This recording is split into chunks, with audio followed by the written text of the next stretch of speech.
Salam. Apa kabar kekasih Tuhan Yesus Kristus? Kiranya damai sejahtera dari Allah Bapa dan kasih setia dari Tuhan kita Yesus Kristus serta Roh-Nya yang kudus senantiasa menyertai kita semuanya. Amin. Pada episode edisi ke-18 dengan seri 0801 A Bridge from Old to New. Sekarang kita bahas kata dari kitab Matius yang diambil dari yang merupakan kitab ke-1 dari Perjanjian Baru dari Alkitab.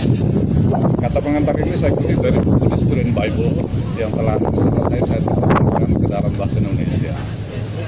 Matius atau Matthew, sebuah jembatan dari lama ke baru.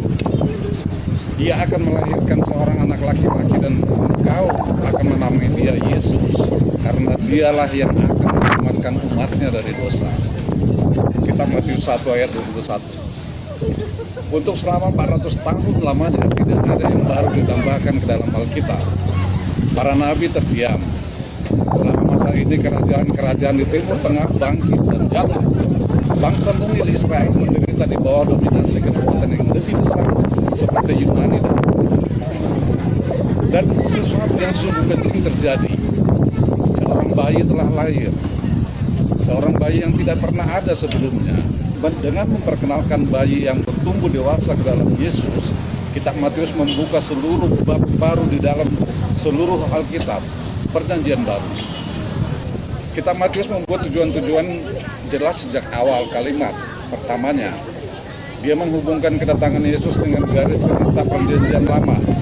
Yesus adalah seorang Yahudi, dia katakan, anak dari Abraham, dan juga seorang raja, anak Daud. Kitab Matius bermaksud untuk membuktikan sebuah klaim yang berani. Yesus ini dari kota yang ramah, Nazaret, adalah sangat Mesias, sang pembebas yang kembali dijanjikan di dalam Perjanjian Lama. Dalam kurung, Kristus adalah terjemahan dari bahasa Yunani untuk Mesias. Silsilah keluarga Yesus. Orang-orang di seluruh dunia, khususnya orang Yahudi, telah tidak sabar menunggu kedatangan Mesias. Kedatangannya akan mengubah sejarah dunia. Mereka meyakini hal itu. Akankah anak tukang kayu ini menjadi raja yang telah lama dinantikan itu? Untuk menjawab pertanyaan ini, kitab Matius diawali dengan sebuah silsilah. Silsilah panjang, jarang bisa membuktikan kepada siapapun kecuali orang-orang yang terlibat langsung. Bagi orang-orang tersebut, bagaimanapun daftar tersebut adalah merupakan sesuatu, tetapi membosankan. Dengarkanlah penjelasan seorang penulis modern tentang apa yang ingin didengar dari suatu silsilah. Kutip, terdapat suatu ekspresi puncak pengalaman sebuah momen yang secara emosional tidak pernah bisa sama lagi dalam kehidupan Anda. Saya memilikinya pada hari pertama di desa Jufre di daerah di barat Afrika. Seekor angsa seukuran marmer menabrak saya.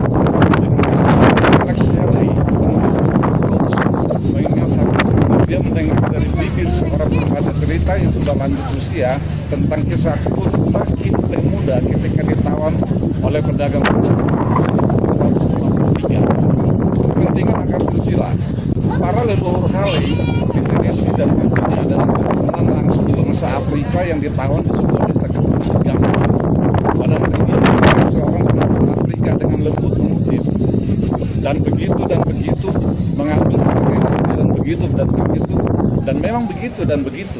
Tautan terakhir dari rantai keluarga Hale menjadi terputus. Buku Roots mengisahkan hubungan ini. Dengan cara yang sama, kitab Matius tidak diawali dengan kelahiran Yesus, tetapi menjangkau kembali lebih jauh kepada penelusuran akar-akarnya. Jika benar Yesus adalah Mesias, maka leluhurnya harus sesuai dengan klaim itu. Sebagaimana seorang mahasiswa sejarah mengetahui, para raja tidak serta-merta mengklaim diri mereka sendiri. Mereka harus memiliki garis keturunan kerajaan. Matius melacak garis keturunan Yesus kepada ayah dari ras Yahudi, Abraham, yang pertama kali menerima janji tentang Mesias, yang berlanjut kepada seorang raja, orang Yahudi yang hebat, Raja Daud. Kaitan dengan Perjanjian Lama. Setelah mencatat sejarah Yesus, Matius menguraikan kisah hidup Yesus di bumi. Dia bersandar dengan ketat pada perjanjian lama, mengutipnya lebih sering dibandingkan dengan penulis perjanjian baru lainnya. Dalam kurung, catat beberapa ungkapan seperti telah digenapi seperti dinubuatkan melalui nabi-nabi. Sebagai kitab pertama perjanjian baru, berdiri sebagai Injil yang menarik segalanya secara bersama-sama, mengaitkan antara yang lama dengan yang baru. Kitab Matius diawali dengan akar silsilah Yesus, tetapi juga membandingkan Yesus dengan gambaran tradisional Yahudi tentang Mesias. Yesus diliput yang tidak sabar itu, tetapi dia datang untuk meneguhkan sebuah kerajaan yang baru yang sepenuhnya, sebuah kerajaan yang berbeda dari yang didambakan orang. Bagaimana membaca kitab Matius? Semua orang yang telah melihat formulir Internal Revenue Service atau IRS mengetahui apa yang disukai oleh pemungut pajak. Cermat, teratur tiap gambar dengan seluruh biaya-biaya dan pendapatan dikelompokkan berdasarkan jenis dan sumbernya. Dengan cara yang sama, Injil ditujukan kepada seorang bukan pemungut cukai, di mana kitab Matius mencerminkan pola pikir lembar kerja yang sistematis. Dia tidak menceritakan kisah Yesus secara kronologis. Dia mengelompokkan kisah fakta-fakta berdasarkan topik. Kitab Matius mengumpulkan sabda-sabda Yesus pertama, khotbah di atas bukit yang terkenal itu pada pasal 5-7. Pasal 10 mencatat perintah-perintah Yesus kepada para muridnya tentang misi mereka. Pasal 13 sebuah rangkaian perumpamaan di dalam kerajaan. Pasal 18 sabda tentang gereja sebagai sebuah komunitas, dan pasal-pasal 23-25 pandangan Yesus tentang agama yang munafik dan nubuatan tentang masa yang akan datang. Diselipkan di antara kelima topik besar ini, Anda menemukan berbagai adegan yang tersambung dengan tindakan-tindakan Yesus. Kepiawaian campuran Yesus atas tindakan dan pengajaran telah membantu perolehan sebuah tempat mulia bagi Injil pada kepustakaan. Para seniman sering menggambarkannya sebagai kesimpulan dari hidup Yesus. Kesaksian J.S. Bach melalui karya seni paduan suara terhebat Saint Matthew, permainan gembira Godspell, dan pembuat film asal Italia Pasolini dengan karya filmnya berjudul The Gospel According to Saint Matthew.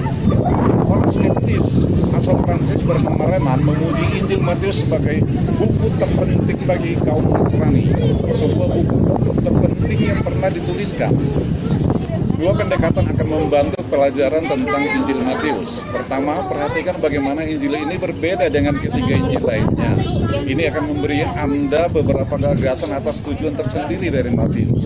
Kemudian Anda akan menemukan kitab ini sebagai suatu penerangan untuk melihat banyak referensi dari Matius merujuk kepada perjanjian lama.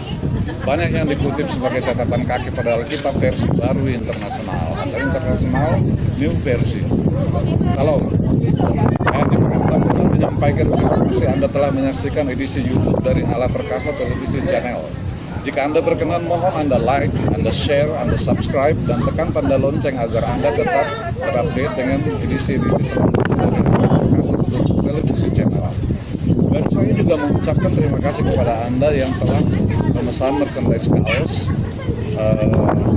yang saya kenakan sebelumnya seperti sekarang ini. Seperti saya sudah jelaskan pada beberapa episode sebelumnya, saya akan mengenakan merchandise kaos yang selalu berbeda setiap episode. Kali ini saya mengenakan kaos bertuliskan Prepare the way for Paul, make straight path for him, yang saya ambil dari kitab Matius 3 ayat 3. Silakan Anda pesan dengan cara yang tertera di layar Anda. Harganya 120.000 per kaos yang bisa Anda transfer ke nomor rekening yang tertera, dan ongkos kirim Anda bayar sendiri setelah barang tiba di tempat Anda.